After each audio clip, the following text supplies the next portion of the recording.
Hey guys, it's ayebeepee and welcome back to my channel. I've got my bachelor's degree in criminal justice and a minor in psychology, and I am going to say that for the next 94 videos because I'm just so proud of myself. I am also a board member of a nonprofit called Voices for the Silenced. It helps people with resources for missing person cases. We do reels on Facebook and Instagram. We help plan searches. We have dogs that can help search, all kinds of stuff. It's really interesting. I'll leave the Facebook down below so you can check it out. And today we are here with another Valencrime, and this one is about Amber Hilberling. It's nuts. So Amber was born in October 1991. She was 19 years old at the time of all of this happening. She was born in Joplin, Missouri, but she was raised in Tulsa, Oklahoma. She was about 5'5" and she had a beautiful smile. She did live a more privileged life. She was definitely pampered, and she just had anything she could ever want. She went on tons of trips, and she even had her teeth done just to make her confidence a little better. She was interested in the usual girl teenage stuff like beauty, fashion, makeup, and especially shoes. But she was also a very well-rounded student. She had a 4.0 when she graduated high school. She was in tons of sports. She ran track, played soccer, did volleyball, and she danced. And she was also in the Future Farmers of America Club. And Amber did meet this guy at some point named Josh Hilberling, which is her future husband. He was a few years older than Amber, but he also grew up in Tulsa. His dad was a career member in the Air Force, and his brother was in training to deploy to Afghanistan. So the military ran strong in this family. He was about 6'6", 6'6", and very handsome, athletic, and his most favorite sport was football.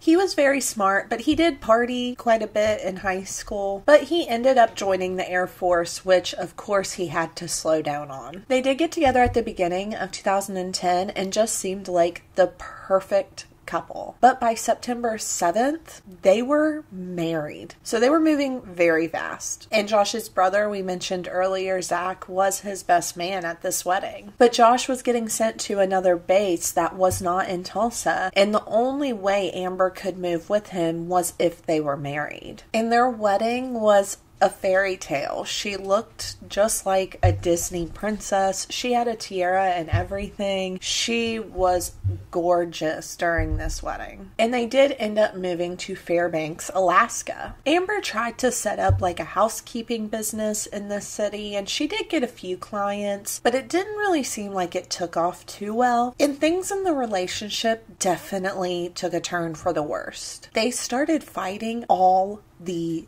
time. And Amber was just not used to this life. She was alone. She didn't have her family or friends. And it was getting hard to meet new friends. And she wasn't able to be getting her hair done and her nails done and have this huge stream of money that her parents seemed to have to keep her lifestyle up. And there did start to become a history of drug use and abuse. And they were even referred to go see a counselor on base, which they never followed up with. And Amber's family just was starting to get really worried about this abuse that was going on. She would tell her family that he was continuously breaking her phone. That way she couldn't contact anybody while he wasn't at home. And Josh's U.S. Air Force records do show that he was abusing her. He threw a plate at Amber.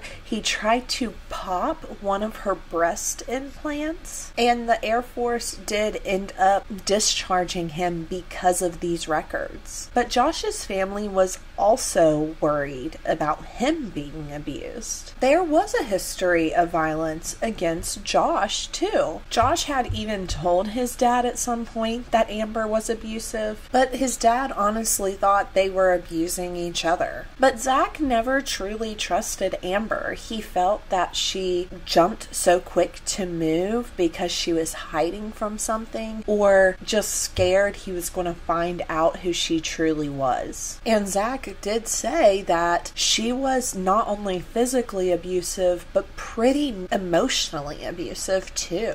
He said she was very controlling and manipulative from what Josh was telling him and what he saw. And she would just create arguments out of nowhere or extremely escalate arguments if they were already in one. And Zach told him, you need to get away from Amber. Leave Amber. Get away from her. Because Josh was calling home crying to his family about not knowing what to do. And even though 2011 was not that long ago, we still didn't take men abuse very seriously then. So when he was reaching out, he was not getting the type of resources or even understanding that Amber would be getting. And Zach tried so hard to talk Josh into calling the military police. That way there could be some type of record of Amber abusing him. And Josh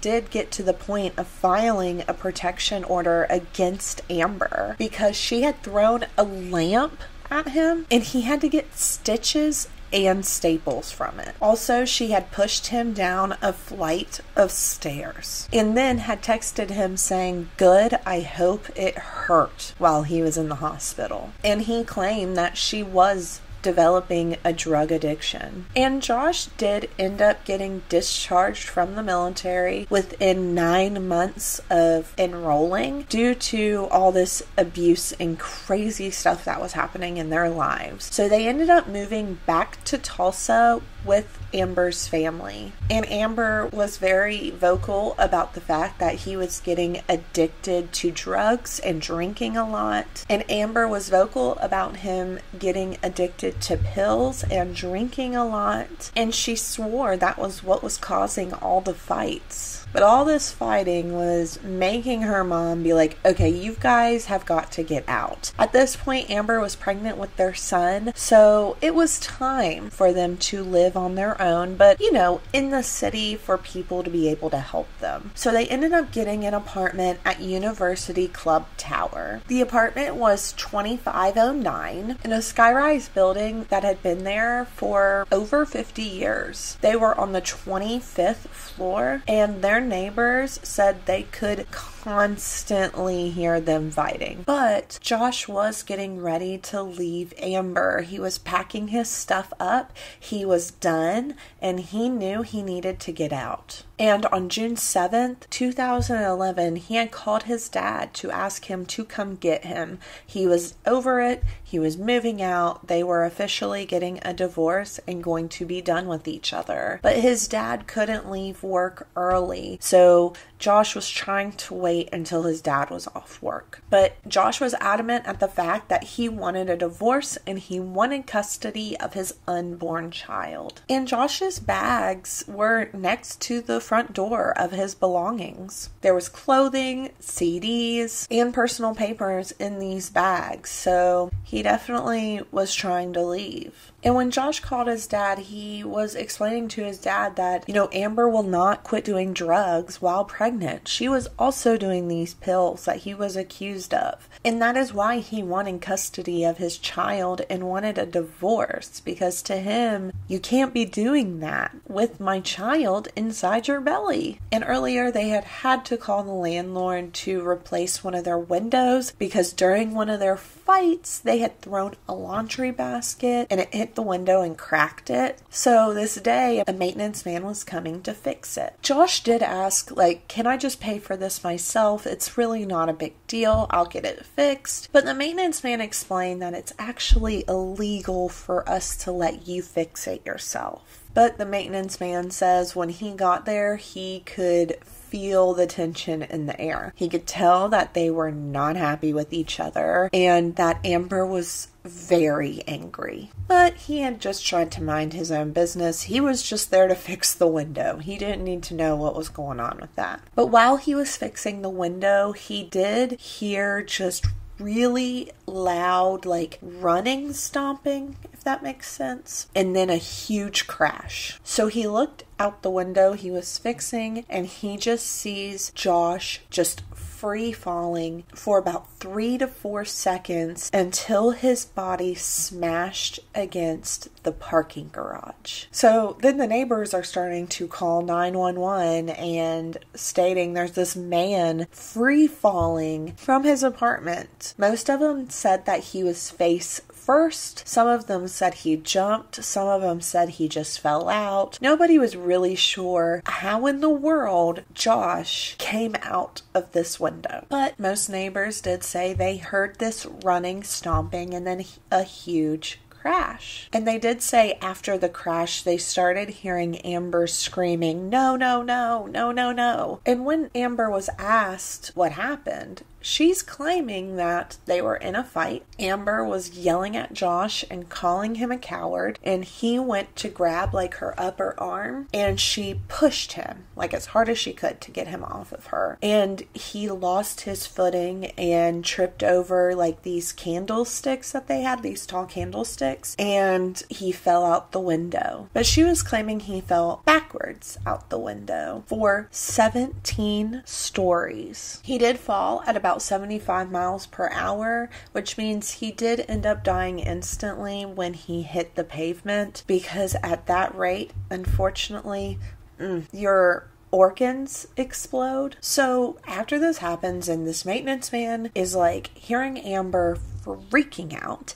he takes her down the elevator to just get her out of that room for a second. So she runs over to Josh's body and she's holding like his head in her lap and like just begging him to come back to her. And when the emergency workers showed up, like she was hysterical, begging them to fix him. But Amber did say repeatedly that she pushed him out the window. And a Tulsa firefighter did testify in her trial and say, this woman, like, I was scared to death she was going to jump off the parking garage, which was still like 7 stories, 8 stories off the ground. So Amber calls her grandmother to be with her, and when her grandmother gets there, she is taken to the police station, and the Tulsa police did let her grandmother come with her.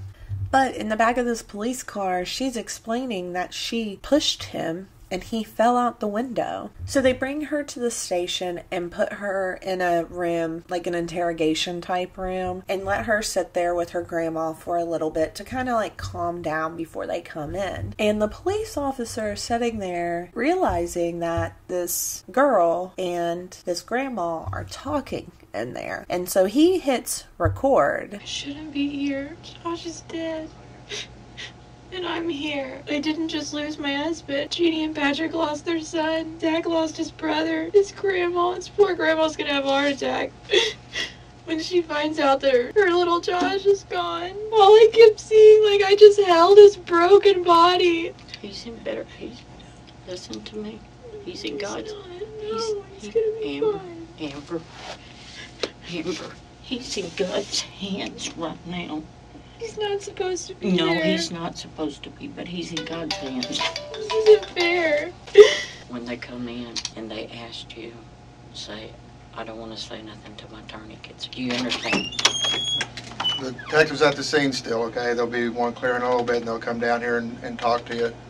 Get all that, so just hang tight, okay? All right. Thank you. Doesn't that make me guilty? No, that makes the lawyer do his job. But regardless, I'm going to jail. That doesn't mean we're just doing your rights. You just don't understand how things work. You just don't say nothing till your attorney gets here. So we're going to be here for like hours. Yeah, it'll probably be a long night. I just want to be with Josh. I just want to die. No, you don't. Yes, I do. Amber, you got that baby there. But this is Josh's baby. That's right, that's Josh's baby. That's the only thing that Josh has got is that baby. He's supposed to be here. I'm such a bad person. Amber. No, I don't deserve to live. I don't deserve to be a mom. Josh deserves to be a dad. And Josh isn't even a person anymore. I'm so sorry. I can't. It's stopped seeing Josh fall. I just want to be back in bed, laying with him. That's never gonna happen again. The person I couldn't even imagine being separated from is dead. I wonder if his parents know yet. I'm sure they do. They were right. They kept saying if we stay together, I'm gonna kill him. How did this happen? How did this happen? Why did he have to fall out the window? Fall out a window? Why did Mom put us in that apartment? Why didn't I just leave? He was leaving. I kept just saying, and when he leaves, I'll go to my grandma's. Why didn't I just leave? He'd still be alive. I'm just trying to tell myself this isn't real, and this is all gonna be over soon. This is gonna turn into a nightmare. I don't deserve to pray. Who am I praying to? Josh? Josh hates me. I'm not even gonna be able to meet him in heaven anymore because he just hates me. I killed him. Stop talking like that. What kind of person am I? You're a loving person that has been abused by Josh just as well. No, I'm a horrible person who could do that. Who could do that? Push my husband and make him fall out the window. I wish I could just go back and know that if I pushed him, it was gonna happen. Amber, quit saying you pushed him out the window. Did you intentionally? No, Okay. of course not. Okay, that's what they're gonna take it as, baby. That's why I said everything that you say, they're gonna in a different manner. Because they're gonna say, okay, Amber. I just don't understand this whole... Legal system? No, not that. I don't understand the whole pattern of events of the last year. Us getting married and going to Alaska. Everything in Alaska. Me being pregnant. Coming back here. Getting kicked out of Mom's house. Going to the apartment. And then all for it to Josh just fall out of a high-rise building. I wish y'all would have never went to the apartment. I mean, what are the chances? How many times has that happened? All Josh's friends, his family, they're gonna know he died because he fell out of a high-rise apartment. And I just keep watching him fall over and over and over again in my head. Watching him flail and think that he, my last thought was, please catch yourself. And I just want to know what was going through his head. If he knew he was gonna die. If he said a prayer, or if he cursed my name, or if he just thought that he could catch himself too. And then just watching him hit the ground. Is there no balcony there from the living room? No, for the rest of my life, everyone's gonna think I'm a murderer. My family, my whole family. Amber, we don't think that, baby. All of Tulsa is gonna know. I want to be the one that's dead. I want to be dead, and I want Josh to be here. Just want to go back. Please, I just want to go back and just not push him. Just catch him. Something. This can't be real. I mean, I still have my whole life ahead of me. And I was supposed to spend it with Josh. And now I'm gonna go to prison. And Josh is dead. My baby's gonna get taken away from me. I wish I could just get it out of my head. Damn, this is a nightmare that's just now getting started. I mean, as if Josh being dead, I can't even say it without I can't believe it when I say it. But here's the thing. Because she was not being interrogated, they didn't have to read her Miranda rights. So anything she said in this video, it could be taken as a confession. But because of this interrogation video, she was arrested on June 8th, 2011. So let's get into the investigation. First of all, those candlesticks that Amber said Josh tripped over were not really moved at all. There was no struggle really in the apartment at all. Now, there was paperwork found in the apartment for the DVP, but clearly he had never followed through with it. Now, an investigator, Jeff Felton, said that it seemed like he was doing something with the TV before he was pushed. And Felton even asked her, "What's this loud stomping that everyone heard before the crash? Was that you?" And she said, "No, that was my husband tripping." But again, the candlesticks were not disturbed at all that he supposedly tripped over. Now, the autopsy is gruesome. Most of his ribs were fractured. His sternum was broken.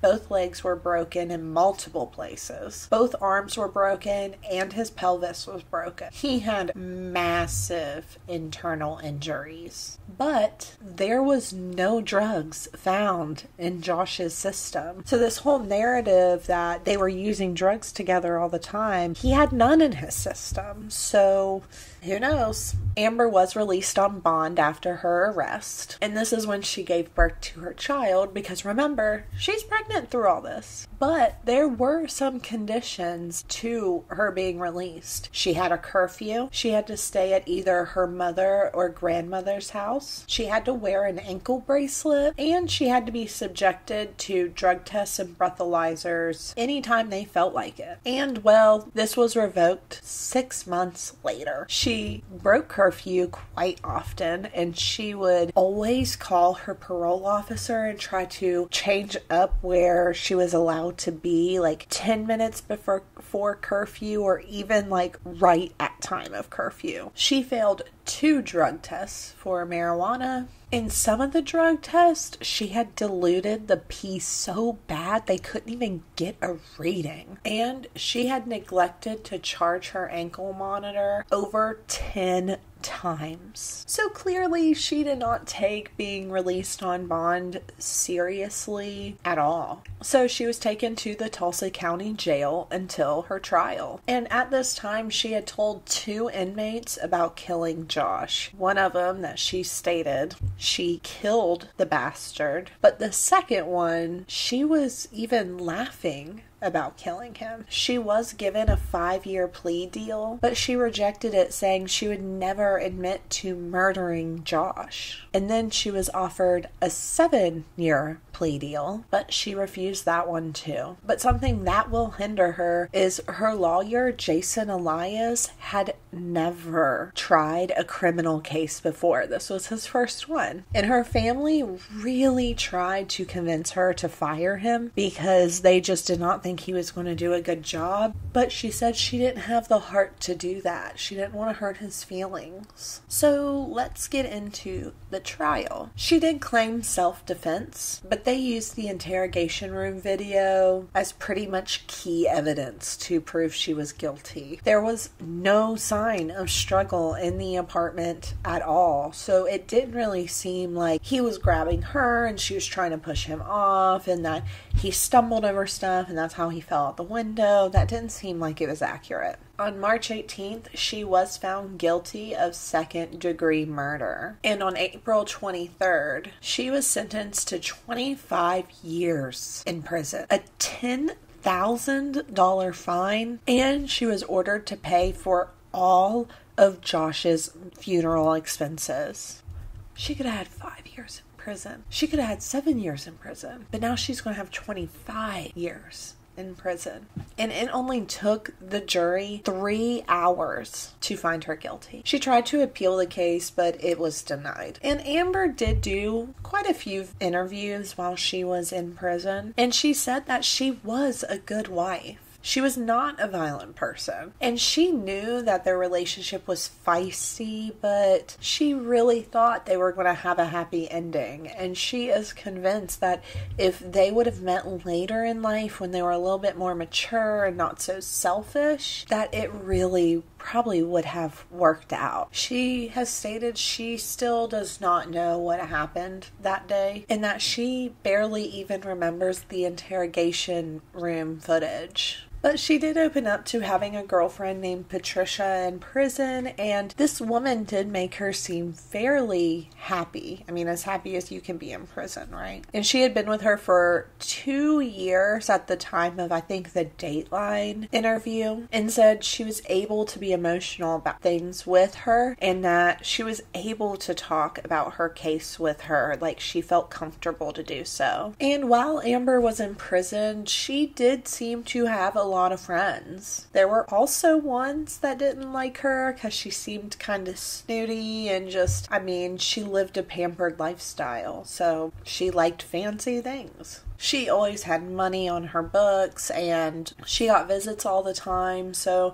yeah, people didn't really like that. But on October 26, 2016, at 5:20 p.m., she was found hanging from her bunk bed by an electrical cord at the Mabel Bassett Correctional Center. Staff did try to revive her for about 15 minutes, but there was just no luck. And she was pronounced dead around 5:33 p.m. It was ruled as asphyxia from hanging, and she was 25. But the autopsy showed that she had cuts on her wrists, which kind of showed that she was most likely suicidal and that she at least practiced in self-harming. And meth was also found in her system. And she had tested positive twice before in prison for meth. So it did seem like it was becoming a semi-regular thing. And just a few things I wanted to add at the end of this is Jason Elias, Amber's lawyer, ended up being disbarred later. He lost his law license completely.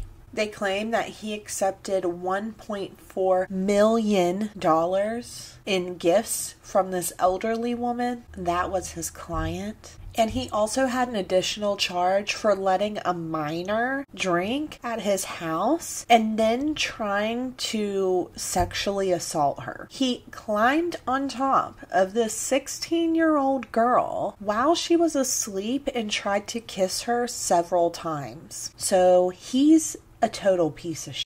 And in 2009, a police car had stopped him, and his car reeked of alcohol. But when he stopped them, a woman was raising her head off his lap. So you can just imagine what she was doing. He refused to show ID and did plead guilty to obstructing an officer and having physical control of a vehicle while intoxicated. And Josh's estate did file a lawsuit against this apartment complex because there was a lot of structural things that were wrong with the window that could have possibly prevented this, depending on how hard Amber actually pushed him. They were suing for $75,000 in damages, and they were also suing Budget Glass Cleaning Incorporated. And this was for less than stellar glass installation and not keeping up with the maintenance on these windows. And when a window analysis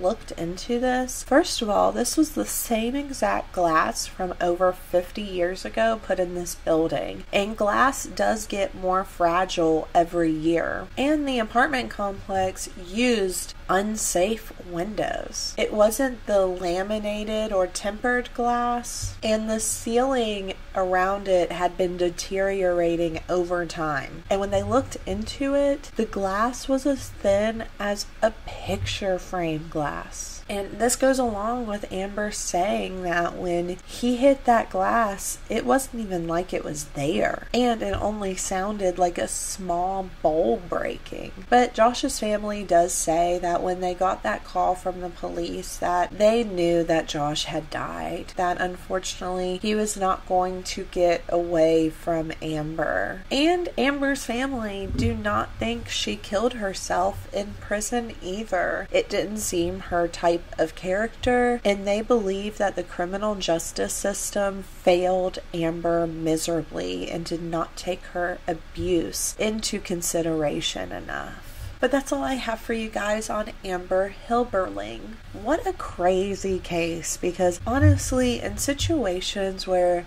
there's definitely abuse going both ways, it's so hard to determine what truly happened. And even though there was a maintenance worker there, he was trying to mind his own business. So he really wasn't paying attention. So we'll never know now what really happened. But thank you guys so much for watching. Like and subscribe for me. And hit that notification button. That way you're notified the next time I upload. And of course, there's still the GoFundMe going for Crystal Young. If you haven't already, go watch that video to figure out why she needs this PI so bad. And of course, there's still stickers for sale for $2 each, and all proceeds go to the Cold Case Foundation. But again, thank you guys so much for watching, and I'll see you in the next one. Bye!